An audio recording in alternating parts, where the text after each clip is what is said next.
Two teenagers have just been seen in court for the horrific murder of Jack Snyder. Back in February, Jack was driving home from his girlfriend's birthday party when he saw two younger boys on the side of the road. It was freezing that night in Michigan, so out of kindness, he offered them a ride home. According to court documents, when 13-year-old DeWand and 14-year-old Justice entered the car, they demanded Jack pull over and remove the keys from the ignition. There was, quote, a struggle for the keys, and then Justice aimed a gun he had stolen from his mother. As we now know, Jack was fatally shot twice. The boys tragically left him to die in the street and didn't even bother taking his car. About a week later, in late February, tips submitted by the community led to the arrest of 14-year-old Justice Chimney. And then the following day, 13-year-old DeWand Estes walked himself into the police station with a parent and turned himself in. With the boys appearing in court, it's apparent that both of their defenses are trying to pin the case on the other. We do know someone asked DeWand over Snapchat that night to steal a vehicle for a few $100s. So today, both boys are being tried as adults in connection to Jack's murder. And the court is reportedly being asked to designate 13-year-old DeWand, so in the case he is found guilty, there can be a blended sentence. And as for Jack, he never got to graduate high school or continue playing the sport that he loved. If you would like to donate to the family, the link will be in my bio.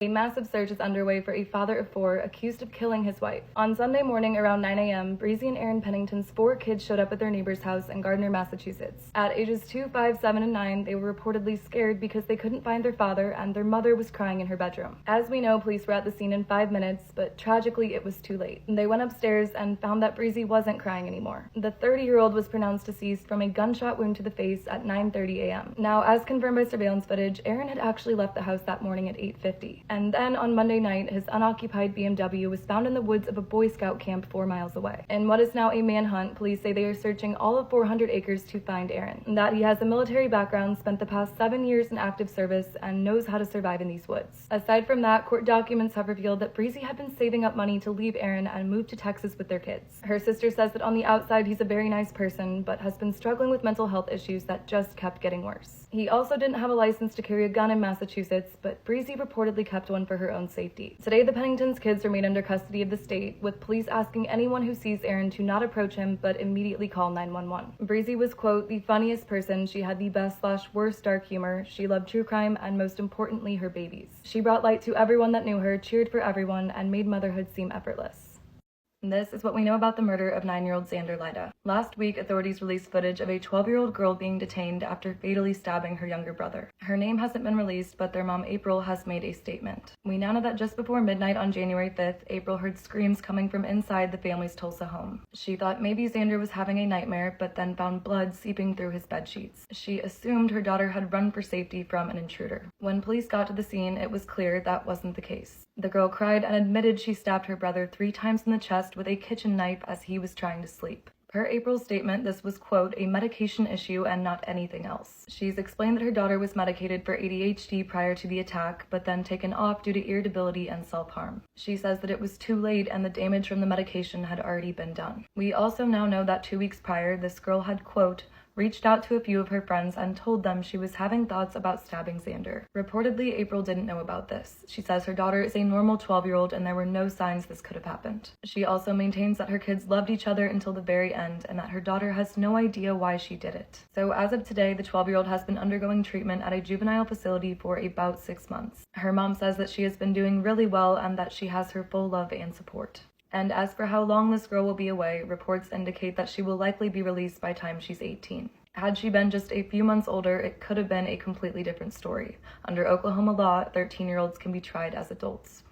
The McGuad family adopted an orphan, but then she killed their children. Raised in the Philippines in 2021, Gwen McGuad made a new friend. Her name was Janice, and when Gwen asked her about her parents, she said she didn't have any. We now know that 8 years before, a woman had actually stumbled upon 8-year-old Janice all alone on a ship. She knew her name, but claimed she had no memory of her life prior to that day. In the end, no one claimed Janice, and she was placed under custody of the Department of Social Welfare. Then, at 17, a family near the town of Malang hired her as a live-in nanny. She was out with them when she met Gwen. As the girls got closer that summer, Gwen and her younger brother Lewis sat their parents down and pleaded for them to adopt Janice. They've said that at first they were skeptical. They worked as educators, so there was limited income, and they didn't have an extra bedroom. But then Lewis offered up his room. Just being the people they were, they agreed to take her in, believing that perhaps this was their purpose on Earth. In the months leading up to the murders, the McGuads enrolled Janice in school, and she took their last name. The morning of December 10th was just like any other. Cruz and Lavella made the kids breakfast and then headed to work as a school teacher and principal. It was 2:58 p.m. when Janice began to make a series of disturbing posts from her Facebook. She claimed that 3 men had broken into the house and she was hiding under her bed. Immediately, Cruz rushed home where he found his biological children deceased in the living room. Autopsies reported that altogether they were beaten, strangled, and stabbed more than 70 times. Interestingly, when Janice came downstairs, she was completely unharmed and soaking wet.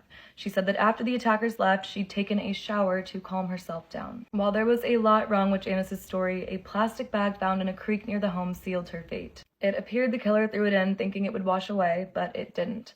Inside was a bat with fingerprints belonging to Janice. When confronted, Janice immediately broke down and admitted she'd carried out the plan with a still unidentified 17-year-old boy. That she killed Gwen out of jealousy, and while stabbing her, she screamed out, quote, "This is just a dream. I am still going to be a doctor. I don't know what I did wrong to you. Janice, I love you very much." Ultimately, both Gwen and the boy were sentenced to 32 years. It turns out Janice did have parents and 3 siblings, and to this day it remains unclear whether she was abandoned on that ship.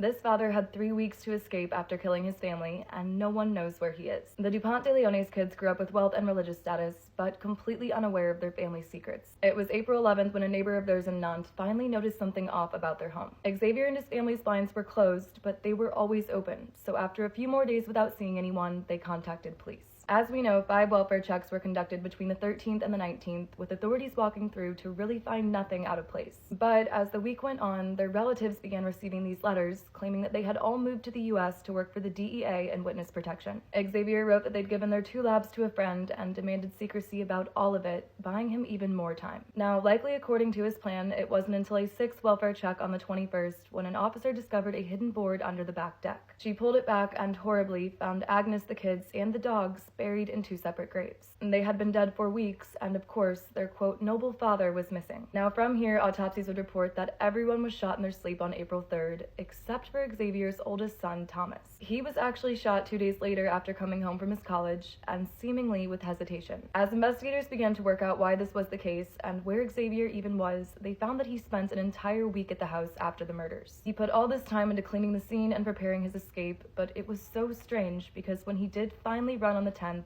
he didn't even try to hide. He went to lunches, used his credit cards, and looked directly into security cameras, as if he wanted investigators to eventually follow him on this exact route. As investigators would learn, Xavier continued to travel through the 14th, with still no one knowing what happened to his family. And then, that night, so about 7 days before the bodies were found, he parked his car at this hotel 10 hours away. He looked into the parking lot camera one last time, and then disappeared into the mountains. Again, it was like he wanted investigators to think he took his life. Now, by time police did catch up to this hotel after the murders, they had found that Xavier wasn't living the life that everyone believed. He did have this French noble history, but really, he spent most of his money trying to move his family to Florida in the early 2000s. And the idea is that he was running out of time before everyone found out, so he destroyed his family lineage. And he hesitated to kill Thomas because he was the heir to their name. As we know, police conducted one of the most extensive searches ever to find Xavier, but they never did. The reality is that too may have been a part of his plan, to deceive everyone into searching there and buy even more time. Today, many suspect that Xavier may have gotten on a cargo ship, hitchhiked the highway to Italy, or taken a train to Croatia to start a new life. He has obviously never been found, so let me know what you think. Did he manage to get away with it?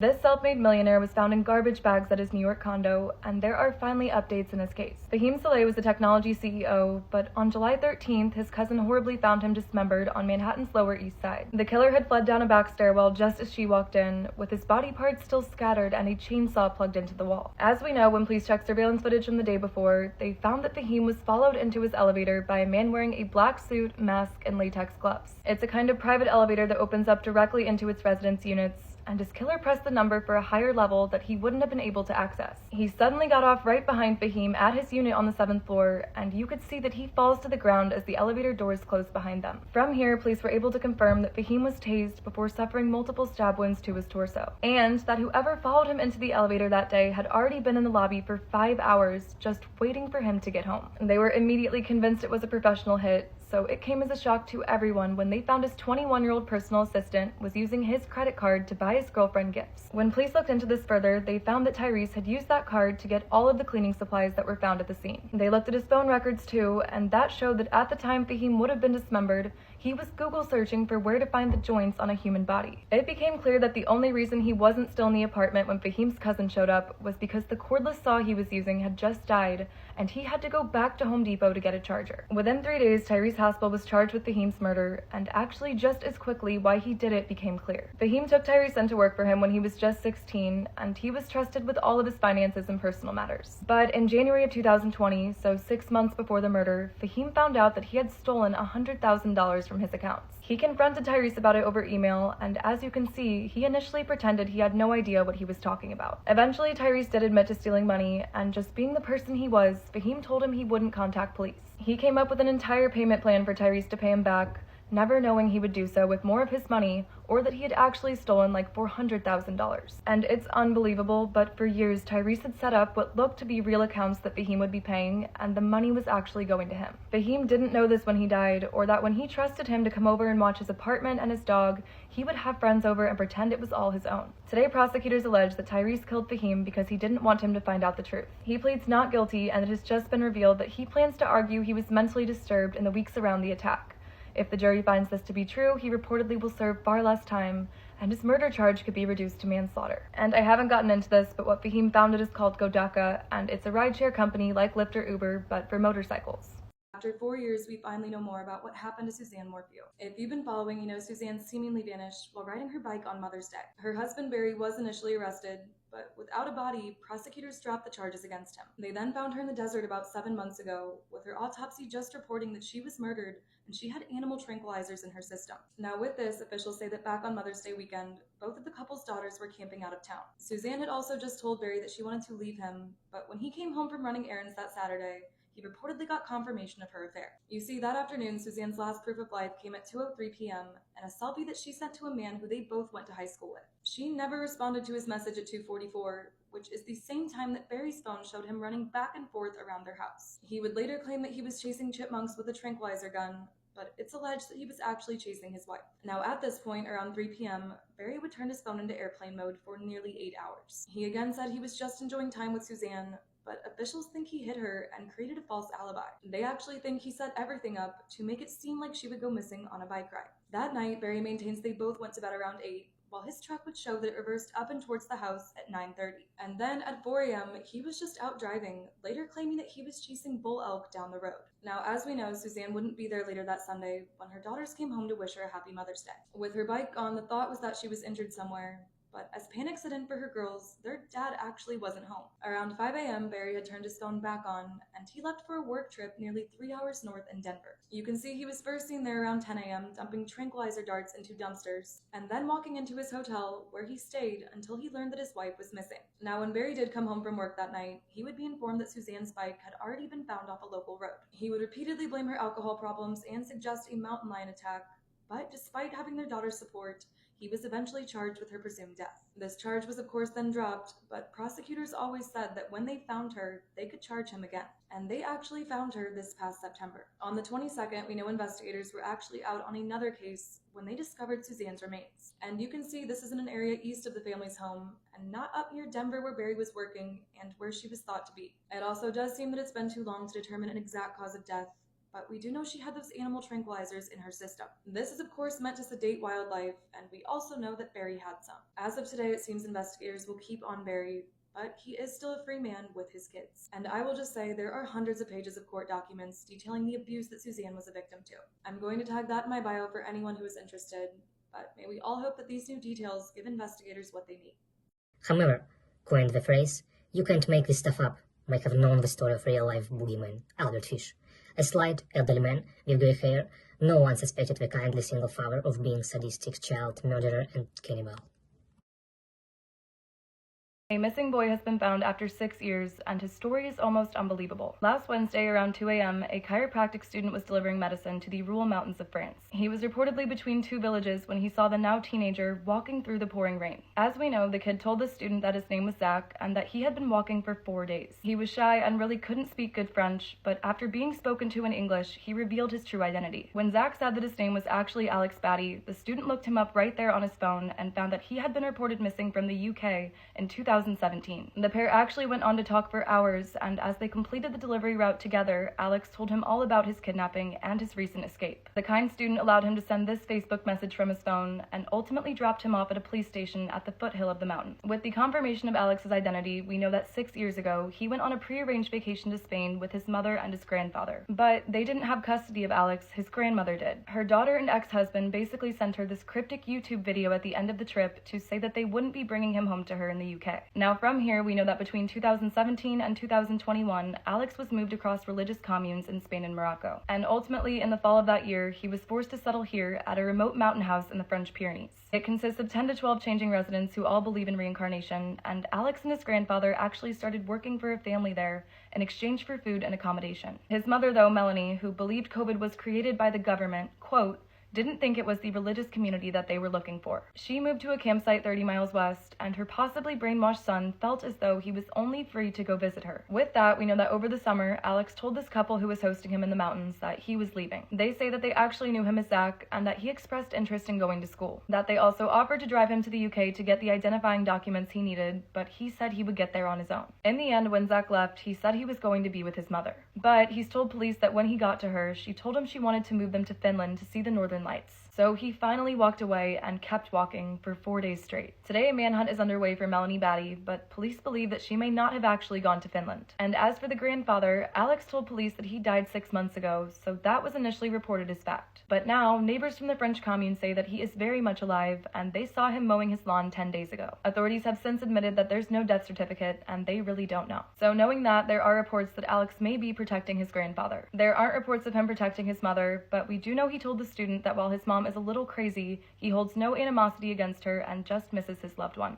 As of Friday, and 6 years after what should have been a 2-week vacation, Alex has finally returned to his loved ones in the UK. Reporters have already seen him out shopping, and he said he was glad to be home for Christmas.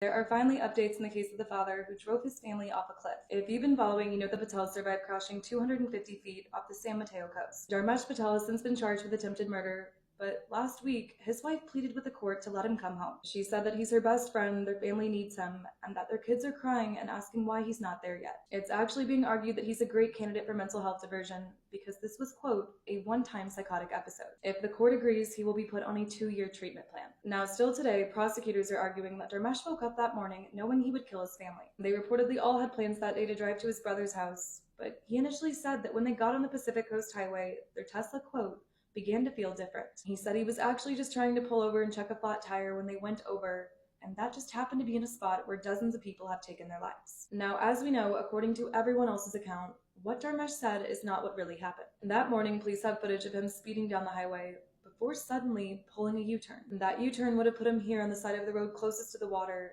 and no one saw any brake lights as he drove right over the edge. These same witnesses called 911 around 10 that morning, and first responders could not believe it when they saw movement in the back seat. Now, knowing that, an entire rope system was set up from the highway, but it actually took hours before anyone could reach the family. As soon as they were finally able to, Neha Patel reportedly just started screaming, quote, he drove off, he's depressed, he's a doctor. He said he was going to drive off the cliff, he drove off on purpose. From here, the entire family was taken to the hospital, with experts crediting luck and the Tesla itself for their survival. And as for the injuries, it's actually unbelievable. Their 7-year-old walked away with nothing but bruises, but it also wasn't like things were going back to normal. And that same week, Dharmesh Patel was officially charged with the attempted murder of his family. And the immediate reaction was that it must have been an accident, with footage of him gifting neighbors flowers just days before. Then his attorney came forward and said his wife didn't want him in prison, and she just wanted him back home. Again, she has just pleaded with the court, and several doctors actually testified in her favor. Over the past year, Dharmesh has reportedly seen many specialists who say this was, quote, a psychotic episode that stemmed from his fears over current headlines in the world. And they say that his fears over his children had something to do with the news on Jeffrey Epstein, and again, that he would be a great addition to this new program. And basically, this program was introduced in 2018 as a treatment for defendants who are diagnosed with a mental illness that has a direct connection to the crime that they committed. It's not applicable for those accused of, quote, serious felonies such as murder, but Dharmesh is charged with attempted murder. Now from here, a judge will ultimately decide if Dharmesh poses a public safety threat and if mental health contributed to his decision. We basically have the defense and the family siding with this diversion program, but the prosecution disagrees and believes this should be settled in court. New details have come out in the terrifying case of 6-year-old Alicia McPhail. If you've been following, you know Alicia was abducted from her bed by 16-year-old Aaron Campbell. He's just been moved to an adult prison where he says he is terrified that he'll be targeted for what he did to her. You see, on July 2nd, Alicia was actually on vacation, visiting her dad on the Isle of Bute. He and his girlfriend reportedly watched Peppa Pig with her before bed, and then, like everyone there, they left the house key in the front door. Now, meanwhile, about 5 minutes away, then 16-year-old Aaron was celebrating the end of exams. He had about 15 friends over that night, but by 12:30, he reportedly got into a fight with his mom, and his attitude changed. One of his friends actually came up to his room to check on him, but he just insisted. After going to get some substances, he'd be fine. His friends then ended up leaving his house, and he texted the couple who was known to sell him said substances. And that was Alicia's 26-year-old father and his girlfriend. As we know, at 1:46, Aaron texted Robert like he always did, but with no response after 6 minutes, he decided to head over there himself. He then walked the 5 minutes to Alicia's grandparents' house where he lived, and armed with a kitchen knife, he simply walked inside. Alicia's bedroom was actually the closest room to the door, and as soon as he saw her, he, quote, knew that he had to kill her. From here, Aaron picked Alicia up, and he started walking with her along the shore. She actually woke up at one point and asked what was going on, but he told her he knew her dad and was just taking her home. Instead, he took her to the old site of the Isles of Bute Hotel, where he inflicted 117 catastrophic injuries. Tragically, a coroner would note that he violently shook her, and he took his time. Now, come the next morning, when Alicia wasn't in her bed, the entire town started searching. And then, around that same time, her dad and his girlfriend of course saw that they had this missed text from Aaron. They called him back that morning to ask what he needed and to see if he could help look for Alicia, but he responded, quote, "It doesn't matter anymore. And oh damn, I'm sure she's not gone too far." Now, by 8 that morning, a local searcher found Alicia's body, along with all of her clothing that had been thrown into the sea. Her funeral was held about 5 days later, but her mom wasn't the only mother there upset. Aaron's mom was there too, and she actually wanted to do anything she could to help. So she offered to check her family's security cameras. Now, when Jeanette checked these cameras, her heart sank, because there was her son leaving at the same time Alicia disappeared. She immediately went to ask him about it, but he must have had a good explanation. She ended up taking that footage and giving it to police in an effort to clear his name. As we know, while police initially brought Aaron in as a witness, he eventually confessed to the crime in detail. He was charged with murder on July 4th, but as if it couldn't get worse, he then said he was quite satisfied with what he'd done. He was then legally disowned by his parents, and for the first time in Scottish history, a judge ruled to release the juvenile's name. In the end, Aaron was sentenced to 27 years in prison, telling psychologists that he'd been having dark fantasies for years. He's already been hospitalized several times from attacks at the Young Offenders Institution, which may explain why he was training every day for this move to adult prison. Again, reports state that he knows he'll have a target on his back for what he did to Alicia. In one of the most terrifying cases, there is Maddie Clifton and how she was hidden under another child's bed. At 8 years old, Maddie was always out with the neighborhood kids, but on November 3rd, she didn't come home. Her older sister came running in for dinner around 6:30 that night, and for the first time, they weren't together. Jessie had no idea where Maddie went, but she did know that she was just across the street playing with their friend Josh. Now, after another 15 minutes, Maddie's mom called 911, with Josh and the entire neighborhood already out searching. Officers started going door to door that same week, but when they went by Josh's house, he changed his story. He said he wasn't even allowed to play with Maddie that day because he was older than her and his parents weren't home. They actually interviewed him as he sat on his bed, not realizing Maddie was under there or that he had been sleeping on top of her. Now, come November 10th, so 1 week after Maddie went missing, Josh's mom noticed this weird wet spot on the floor of his room. She ended up searching it, and at first, she couldn't figure out where it came from. There were just some air fresheners and Maddie's missing posters, but then her eyes caught something just below his bed. To her horror, it appeared to be a pair of human feet. With that, Josh's mom ran out of the house and straight for the agents that were posted outside of Maddie's. She immediately told them what she found, and then an officer came back with her and confirmed. There was Maddie, shoved into the bed frame of Josh's waterbed. She was still gripping the frame, with her throat cut, bat wounds to the head, and stab wounds to the chest. Tragically, a coroner would rule that she suffered 3 separate attacks, and that it was not quick or painless. Now, that afternoon, the news broke, and really no one could believe it. Josh was arrested at his middle school, and to say the least, he had quite the story. According to him, he was again home alone that day when Maddie came over and asked if he wanted to play baseball. He said that's exactly what they did in his backyard, but at some point, she got hit with the ball near her left eye and started crying. He reportedly brought her up to his room to calm her down, but then he started freaking out because she was bleeding and she wasn't supposed to be there. From here, Joshua said he hit Maddie 3 times over the head to stop her crying. He again didn't want to get in trouble, so he, quote, pried off the side of his waterbed and pushed her underneath. His dad then actually did come home from work, and he reportedly realized that he could still hear her making sounds from their living room. So he went back in, pulled her out, and stabbed her 7 to 9 times in the chest. Now the thing is, according to Maddie's autopsy, her eye was never hit with a baseball. And when police looked at Josh's computer, they found that he'd been watching violent and explicit material just before and after all of this took place. They also found a photo of Maddie's older sister in his room that he would have had to have stolen from their family's home. Later that year, Joshua was taken to trial as an adult, and while the prosecution argued he planned this, the defense said he really did panic and was just scared of his father. He was ultimately sentenced to life without parole, but then in 2012, that was deemed as unconstitutional for minors. In 2017, he was resentenced, and it was actually upheld, despite those who initially convicted him saying that they wouldn't sentence a 14-year-old like that today. He has really never publicly spoken about what he did to Maddie. Sometimes true for stranger than fiction. The case of Richard Trenton Chase is a story which even the most depraved horror writer would struggle to create. Over the course of 4 weeks spanning across 1977 and 1978, Richard Chase took the lives of 6 innocent victims in Sacramento, California. His murders gradually progressed in violence, beginning with drive-by shootings and culminating in acts of cannibalism. Elizabeth Fritzl's father may be released from prison after being ruled to no longer be a threat to society. Elizabeth went missing just after she turned 18, and her father managed to convince both her mom and the police that she had run away. The truth was that he was holding her captive in their basement, and she gave birth to 7 of his children down there over the next 24 years. On August 28, 1984, Joseph lured Elizabeth downstairs under the guise of helping him carry a 3-by-2-foot door. His family thought he'd spent the past 6 years down there building a bomb shelter, but really, this door was the last thing he needed to seal his underground prison for Elizabeth. As she held the door frame in place for him, he shoved her inside, and he never let her back out. Up until Elizabeth was 22, she was kept in complete isolation and assaulted by her father on a daily basis. It was at this point in 1988 when she gave birth to her first 2 kids, Kirsten and Stefan, with just a pair of dirty scissors. She did her best to raise them underground, while her other siblings who you see here were able to go on vacations and live their normal lives. At 26, Elizabeth went on to give birth to her 3rd child, Lisa, and she actually didn't stay downstairs. In May of 1993, Elizabeth's mom found her in a cardboard box on their front porch. With her came a note addressed from Elizabeth explaining that this was her little girl who she just couldn't care for. Of course, Joseph was the one to place the box there, but to Elizabeth's mom, this was confirmation that she was alive and she really did run away. She took her granddaughter in and raised her with her husband, completely unaware that he was really the father. Now, about a year later, when Elizabeth would have been 27, her 4th child, Monica, showed up on the porch just like Lisa did.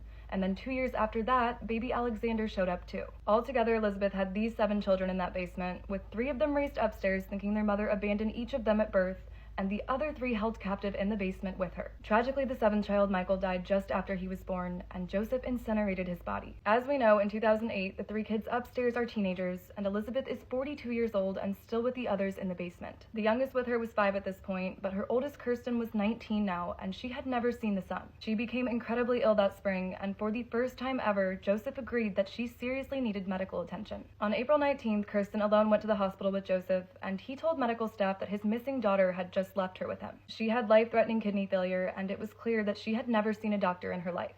The staff became suspicious, and they ultimately contacted police. With this report, authorities broadcasted a public appeal for the missing mother to come forward and provide Kirsten's medical history. And then, possibly in a panic, Joseph suddenly released her and the 2 other kids from the cellar. He told his wife that after 24 years, Elizabeth had decided to come home. After being let out, Elizabeth got Joseph to take her to the hospital, and one of the doctors tipped off police that she was there. Joseph was arrested on hospital grounds, and Elizabeth refused to say anything until she was promised that she would never have to see him again. They also gave the kids DNA tests, and they were able to confirm all 6 of them were Elizabeth and her father's children. In 2009, Joseph was sentenced to life with the possibility of parole in 2024. Again, unbelievably, new psychiatric reports have just ruled that he is no longer a threat to society. And for those wondering about the kids, they, quote, have new identities and are living with Elizabeth in an undisclosed location in Austria, only known as Village X. They're reportedly free and back together, but each have their own struggles adjusting to society.